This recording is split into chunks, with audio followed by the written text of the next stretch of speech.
Assalamualaikum warahmatullahi wabarakatuh. Perkenalkan, kami perwakilan dari kelompok 8 ingin mempresentasikan hasil makalah yang berjudul Keterampilan Dasar dalam Konseling. Sebelumnya, saya ingin memperkenalkan nama anggota kelompok kami. Saya sendiri, Aska Mageda Kunahita, selanjutnya ada Fasya Regina Dita Viana, Happy Septiara Dean Humayroh, dan terakhir Nur Aida Fauzia. Keterampilan menjadi sesuatu yang sangat penting diperhatikan oleh konselor. Dalam konseling, terutama dalam mencapai keberhasilan konseling tersebut.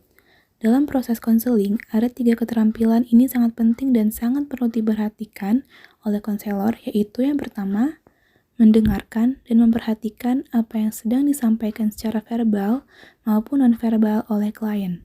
Yang kedua, memahami isi pesan yang disampaikan oleh klien dengan baik. Dan yang ketiga, merespon secara tepat atas pesan yang disampaikan oleh klien dalam pelaksanaan konseling. Baik, selanjutnya yang pertama, keterampilan mendengarkan atau listening. Keterampilan mendengarkan adalah kemampuan pembimbing atau konselor menyimak atau memperhatikan penuturan klien selama proses konseling berlangsung. Mendengarkan adalah proses yang terjadi setelah ada rangsangan suara menyentuh lapisan pendengaran di otak. Pembimbing atau konselor harus bisa jadi pendengar yang baik selama sesi konseling berlangsung. Tanpa keterampilan ini, pembimbing atau konselor tidak akan dapat menangkap pesan pembicaraan. Pesan atau stimuli yang diterima dalam keterampilan mendengar, yaitu yang pertama, menjadi pendengar yang baik, yang kedua, cara untuk menunjukkan kepekaan dalam mendengar, yang ketiga, mengapa orang sulit mendengar, yang keempat, cara meningkatkan kemampuan mendengar seorang konselor untuk mencapai keberhasilan pelayanan konseling. Dan yang kelima, kebiasaan mendengarkan yang tidak baik.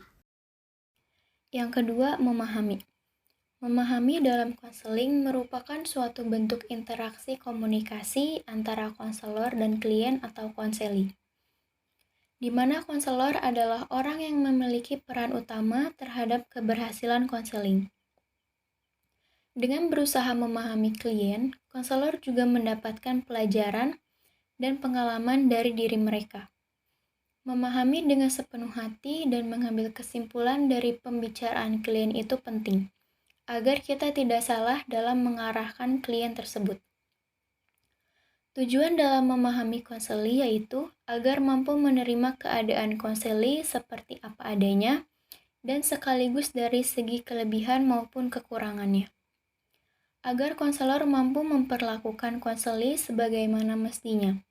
Dalam arti lain, mampu memberikan bantuan sesuai harapan konseli. Agar konselor terhindar dari gangguan komunikasi, sehingga mampu menciptakan relasi yang semakin baik dengan klien. Selanjutnya, tahapan-tahapan dalam keterampilan memahami. Yang pertama, mengidentifikasi masalah.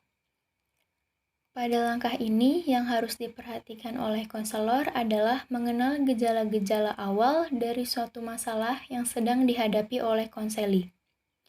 Gejala-gejala awal ini biasanya dapat diketahui dari tingkah laku yang berbeda atau menyimpang dari kebiasaan yang sebelumnya dilakukan oleh konseli.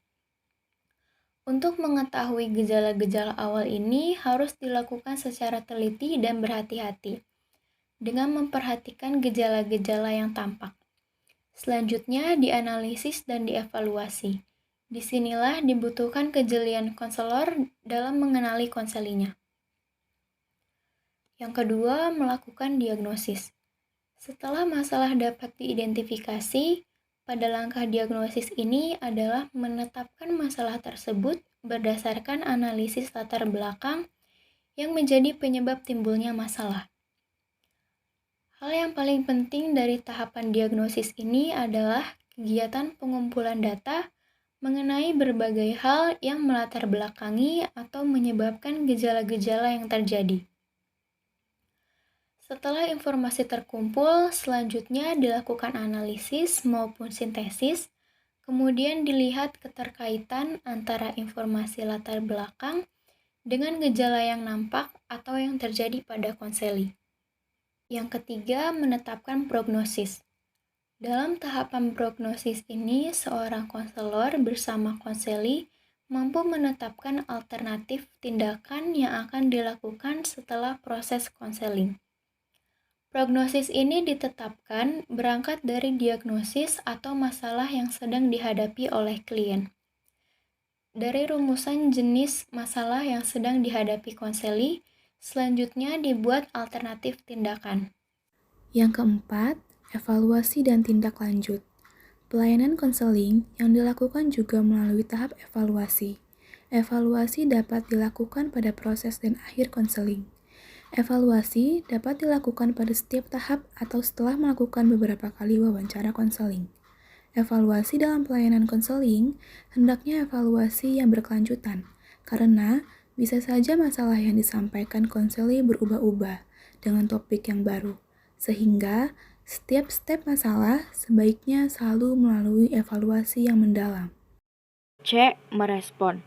Merespon adalah suatu keterampilan untuk membalas segala rangsangan yang telah disampaikan oleh lawan bicara kita. Melalui rangsangan konselor, memungkinkan konseli melakukan eksplorasi tentang dirinya dalam hubungannya dengan dunianya. Untuk dapat merespon dengan akurat, maka konselor harus mampu mendengarkan pertanyaan atau pertanyaan komunikan dengan akurat pula. Merespon juga berarti memasukkan frame of reference konseli. Jadi, ada dua perangkat keterampilan yang diperlukan dalam merespon, yaitu yang A. Membedakan secara cermat dimensi-dimensi pengalaman klien. Yang B. Mengomunikasikan secara akurat pada komunikator dimensi-dimensi yang diterima dan dipahami klien. Terdapat tahapan-tahapan keterampilan merespon. Yang pertama, responding to contents, atau merespon terhadap ekspresi yang lengkap.